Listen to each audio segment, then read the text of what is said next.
നമ്മൾ കഴിഞ്ഞ ദിവസം ഒരു ഡി ബി ചെക്ക് ചെയ്യാനിടയായി. അതായത് ഈ ഡി ബി ഇത് 2 ഡി ബികൾ ഒന്നിച്ചുള്ള ഡി ബിയാണ്. നമ്മൾ ശ്രദ്ധിച്ചു കഴിഞ്ഞാൽ ഇതിൽ കാണാം.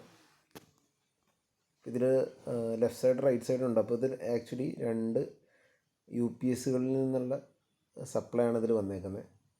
അപ്പോൾ രണ്ടും നല്ല അടിപൊളിയായിട്ട് തന്നെ ചെയ്തേക്കുന്നത്. ലെഫ്റ്റ് സൈഡ് റൈറ്റ് സൈഡൊക്കെ ആയിട്ട് തന്നെ വൃത്തിയായിട്ട് തന്നെ ചെയ്തേക്കുന്നത്. എർത്തിങ്ങും ലെഫ്റ്റ് റൈറ്റും ചെയ്തിട്ടുണ്ട്. പക്ഷേ ഇതിൽ കുറച്ച് പ്രശ്നങ്ങളുണ്ടായി. അപ്പോൾ അതിനെപ്പറ്റി ഡിസ്കസ് ചെയ്യാനാണ് ഞാൻ ശരിക്കും ഇത് ഉദ്ദേശിക്കുന്നത്. അപ്പോൾ അതിൽ നമ്മൾ ചെയ്യുമ്പോൾ വളരെ ശ്രദ്ധിക്കേണ്ട ഒരു കാര്യം, ഇതൊന്നാമതൊരു IT റിലേറ്റഡ് ആയിട്ടുള്ള ഒരു ബിൽഡിംഗ് ആയിരുന്നു. അപ്പോൾ IT ബിൽഡിങ്ങിൽ നമ്മൾ ചെയ്യുമ്പോൾ ശ്രദ്ധിക്കുന്നതെന്ന് വെച്ചാൽ അവിടുത്തെ എന്ത് ലോഡാണെന്ന് മനസ്സിലാക്കണം. അപ്പോൾ അവിടെയുള്ള IT ബിൽഡിങ്സിൽ യൂഷ്വലി ഉണ്ടാകുന്നത് എന്താണ്, കമ്പ്യൂട്ടർ റിലേറ്റഡ് ആയിട്ടുള്ള ലോഡ്, സെർവർ, അങ്ങനെയുള്ള കാര്യങ്ങളൊക്കെയാണ് ഉണ്ടാകുന്നത്. അപ്പോൾ ഇതിൽ ഒരു പ്രശ്നം എന്ന് പറഞ്ഞു കഴിഞ്ഞാൽ, ഇവിടെ ആദ്യം വയർ ചെയ്ത് പോയവർ RCCB വയ്ക്കാതെ പോയിരുന്നു.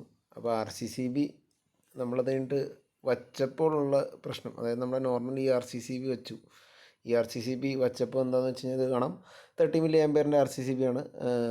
63 ആകുമ്പോൾ 30 മില്ലി ആംപിയറിൻ്റെ 10K അതിൻ്റെ ഷോർട്ട് സർക്യൂട്ട് കറണ്ട് റേറ്റിംഗ് ഒക്കെ കൊടുത്തിട്ടുണ്ട്. അപ്പോൾ ഇത് വച്ചിട്ടും നമ്മുടെ അവിടുത്തെ ട്രിപ്പിംഗ് ഇഷ്യൂ സോൾവ് ആവുന്നില്ല. അപ്പോൾ ഓഫ് കോഴ്സ് അത് അവിടുത്തെ എർത്തിങ്ങിൻ്റെ ഒരു കേസാണെന്ന് നമുക്കത് മനസ്സിലായി. നമ്മളതിൻ്റെ പല പാർട്ടും അതിൽ സോൾവ് ചെയ്യാൻ വേണ്ടി ശ്രമിച്ചുകൊണ്ടിരുന്നു.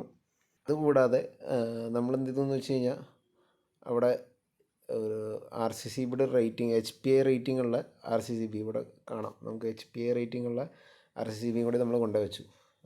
നമുക്ക് അത്ര 32 ആംപിയറിൻ്റെ ഒക്കെ മതിയായിരുന്നു, അവിടെ അത്ര ആവശ്യം ഉണ്ടായിരുന്നുള്ളൂ. അന്ന് ആദ്യം അവരോട് നമ്മുടെ വയറിങ് ചെയ്തവർ RCCB യൂസ് ചെയ്യാതെ ചെയ്തുകൊണ്ട് അവരോട് RCCB വെക്കാൻ പറഞ്ഞപ്പോൾ അവരാദ്യം 100 മില്ലി ആംസിൻ്റെ കൊണ്ടുവന്നു. അപ്പോൾ അത് പറ്റില്ല, നമുക്ക് ആൾക്കാരുടെ സേഫ്റ്റിയാണ് ഇതിൽ പ്രധാനം എന്ന് പറഞ്ഞു. അപ്പോൾ കാരണം ഇത് IT ബിൽഡിംഗ് ആണെങ്കിലും അതൊരു ഇൻഡസ്ട്രിയലല്ലോ, ഇൻഡസ്ട്രിയലിലാണ് നമ്മൾ 100 മില്ലി ആംസ് ഒക്കെ യൂസ് ചെയ്യണം. ഇതിപ്പോൾ ഇതിൽ കൂടുതൽ ആൾക്കാരാണ് അവിടെ ഇരിക്കുന്നത്. ഓരോ ടേബിൾസിലും നമുക്ക് ഇതിൻ്റെ സപ്ലൈ ചെല്ലുന്നുണ്ട്.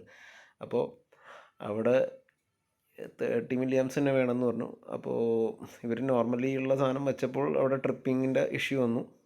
അപ്പോൾ നമ്മളവിടുത്തെ കുറേ ഇത് സോർട്ട് ചെയ്തു. അതുകൂടാതെ ഈ HPI ടൈപ്പ് വെക്കാൻ പറഞ്ഞു. കാരണം അവരുടെ നമ്മൾ പലത് സോർട്ട് ചെയ്തെങ്കിലും ചില സ്ഥലങ്ങളിൽ ഇവിടുത്തെ സിസ്റ്റത്തിൻ്റെ ചില കോൺഫിഗറേഷൻസ് മൂലവും അവർ കണക്ട് ചെയ്തേക്കുന്ന ഒരു രീതി അനുസരിച്ചും ചിലപ്പോൾ സ്റ്റാർട്ടിങ് കറണ്ട് ഹൈ ആയിട്ട് വരുന്നുണ്ട്, അല്ലെങ്കിൽ സ്റ്റാർട്ടിങ് ഉള്ള ഒരു ഹാർമോണിക്സ് അല്ലെങ്കിൽ ഒരു ഹൈ ലോഡ് എടുക്കുന്നതിൻ്റെ ഒരു വ്യത്യാസം കാരണം നമുക്ക് നോർമൽ RCCB അതിൽ മതിയാവുന്നില്ല. ബാക്കിയെല്ലാം നോർമൽ കാര്യങ്ങൾ തന്നെ.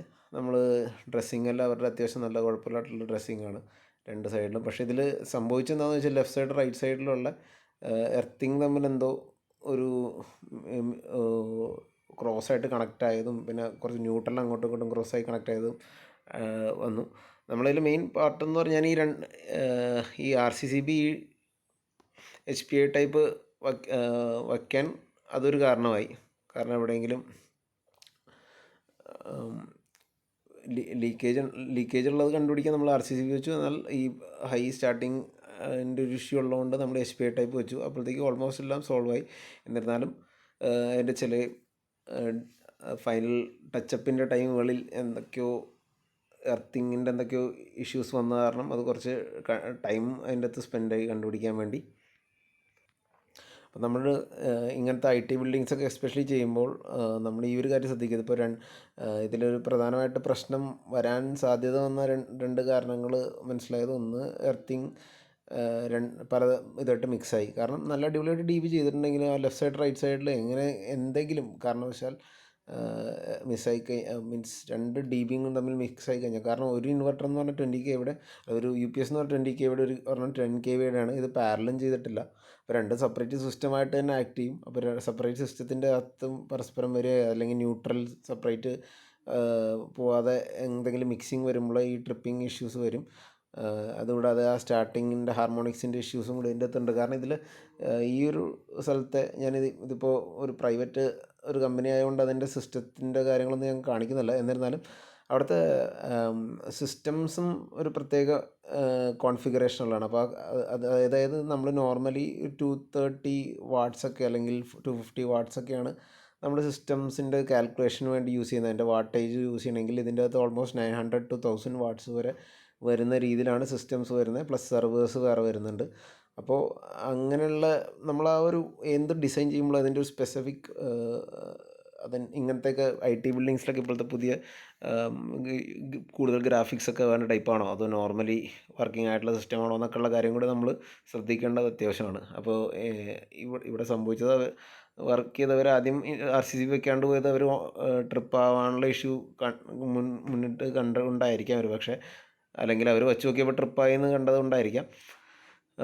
അതിനുശേഷം പിന്നുള്ളത് നമ്മളിപ്പോൾ കണ്ടല്ലോ, അതിൻ്റെ അകത്ത് നമ്മൾ RPA ടൈപ്പുള്ള RCCB വെച്ചു. അപ്പോൾ ഇതിൽ ആ സിമ്പിൾസ് ശ്രദ്ധിച്ചാൽ മതി. ഇതിൽ ഇങ്ങനെ 2 സിമ്പിൾ ഉണ്ടാവും. HPA ആകുമ്പോഴത്തേക്കും സൈൻ വേവ് പോലത്തെ 2 സിമ്പിൾ ഇതിൻ്റെ അകത്ത് ഉണ്ടാവില്ല. അപ്പോൾ ഞാൻ ഓൾറെഡി RCCBയുടെ ഡിഫറെൻറ്റ് ടൈപ്സ് ഓഫ് RCCB എന്ന് പറഞ്ഞ വീഡിയോ ഓൾറെഡി ചെയ്തിട്ടുണ്ട്. അപ്പോൾ അതിൻ്റെ കൂടെ ഇതും കൂടി മനസ്സിലാക്കി വയ്ക്കുക. പ്രാക്ടിക്കലി വന്നൊരു ബുദ്ധിമുട്ടാണ്, അതാണ് എടുത്ത് കാണിക്കാൻ കാരണം. അപ്പോൾ ഈ HPAയുടെ ഫുൾ ഫോം എന്ന് പറഞ്ഞു കഴിഞ്ഞാൽ high immunity to pulse current എന്നാണ്, അല്ലെങ്കിൽ ഹൈ പെർഫോമൻസ് ഇമ്മ്യൂണിറ്റി എന്നാണ്. അപ്പോൾ ലെഗ്രാൻഡ് പലരും പല രീതിയിൽ അത് പറയുന്നുണ്ട്. അല്ലെങ്കിൽ ചിലപ്പോൾ നമ്മൾ നേരത്തെ പഴയ വീഡിയോസ് കണ്ട RCCB ടൈപ്പ് F ആ ഒരു ഇതായിട്ടും പറയാം. അപ്പോൾ അത് AC DC പൾസും ഇതിൽ ബ്ലോക്ക് ചെയ്യുന്നതാണ്. അപ്പോൾ IT ബിൽഡിങ്സിൽ എല്ലാം ഇങ്ങനെ ഹാർമോണിക്സ് എന്നൊക്കെ പറയുന്നത് അതാണല്ലോ, നമുക്ക് different frequency of different scenarios of current അതിൻ്റെ അകത്ത് കയറി വരാം. ഈ പ്രശ്നം സെർവർ അങ്ങനെയുള്ള സ്വിച്ചിങ് ആക്ഷൻസൊക്കെ നടക്കുമ്പോഴും ഈ പറഞ്ഞ കോൺഫിഗറേഷൻസ് ഉള്ള കമ്പ്യൂട്ടർ വർക്ക് ചെയ്യുമ്പോഴും. അപ്പോൾ അങ്ങനെയുള്ള സ്ഥലങ്ങളിൽ ഇത് യൂസ് ചെയ്യാം.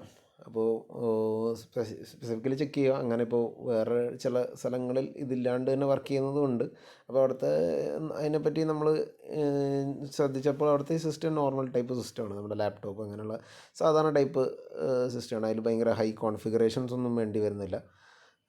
അപ്പോൾ അതിനെ ബേസ് ചെയ്ത് ഇത് വേരി ചെയ്യും. അപ്പോൾ അതിൻ്റെ ഒരു ഡീറ്റെയിൽ സ്റ്റഡി നടത്തിയതിന് ശേഷം വേണം നമ്മൾ ചെയ്യാൻ. അപ്പോൾ നമ്മൾ കണ്ട ഈ ഒരു ബിൽഡിങ്ങിൽ വേറെ ചില അപ്പോൾ നമ്മളിത് ഈ RPA ടൈപ്പ് വയ്ക്കാൻ വേറെ കാരണം എന്ന് പറഞ്ഞു കഴിഞ്ഞാൽ ഒരേ സർക്യൂട്ടിൽ തന്നെ കുറച്ച് അധികം ലോഡ് തന്നെ വരുന്നുണ്ടെന്ന് നമുക്ക് തോന്നി. കാരണം അവർ അഡീഷണലി നമ്മുടെ സാധാരണ സിസ്റ്റം വെക്കണ പോലെ കുറച്ച് കൂടുതൽ 230 വാട്ട്സ് എന്നുള്ള രീതിയിൽ അവർ കുറച്ച് കൂടുതൽ ഇട്ടിട്ടുണ്ടായിരുന്നു. അപ്പോൾ അതും കൂടി കോമ്പൻസേറ്റ് ചെയ്യാനായിട്ടാണ് RPA ടൈപ്പ് വെച്ചത്.